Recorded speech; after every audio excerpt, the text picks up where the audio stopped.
Здравствуйте!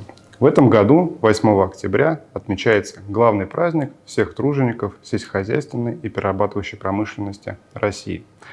Этот праздник был утвержден указом президента Российской Федерации 31 мая 1999 года. И ежегодно во второе воскресенье октября отмечают свой профессиональный праздник фермеры, агрономы, специалисты пищевых и перерабатывающих предприятий. Одной из главных специфик Мордовского края во все времена было сельское хозяйство. В Мордовском объединенном краеведческом музее в разные годы создавались выставки, проводились мероприятия, писались статьи о сельском хозяйстве региона, которые отражали достижения отрасли, знакомили со вкладом выдающихся аграриев Мордовии. В постоянной экспозиции музея демонстрируются сельскохозяйственные орудия труда разных эпох. И об одном из таких экспонатов, который находится в зале современной истории, и пойдет речь в этом видео. Перед вами плуг Эккерта. Плуг Эккерта – это однолемешный конный плуг начала 20 века. Такие плуги производились в Германии, начиная с 1849 года. Именно тогда немецкий предприниматель Генрих Фердинанд Эккерт основал первый серийный завод по производству плугов.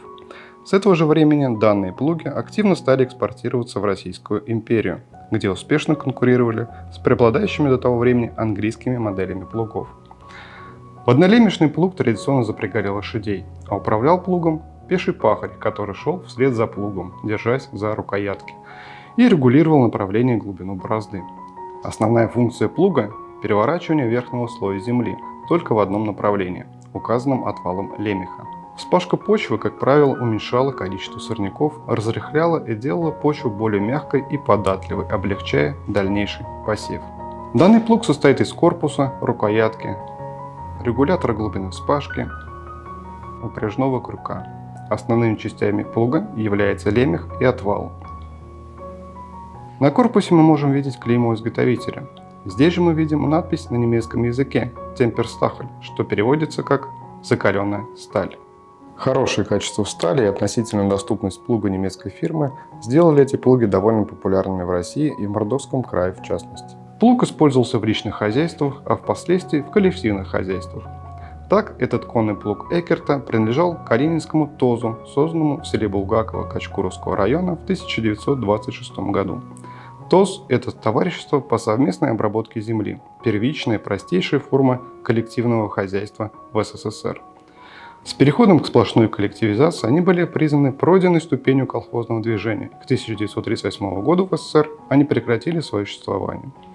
В это же время использование конных плугов стало сокращаться в связи с переходом на выпуск тракторных плугов.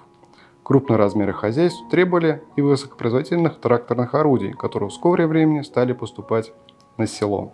Ну а конные плуги стали пополнять коллекции музеев. Так произошло и с плугом Эккерта. И теперь посетители музея могут наблюдать очень интересное орудие труда начала 20 века в нашем Мордовском республиканском музее имени Ивана Дмитриевича Воронина.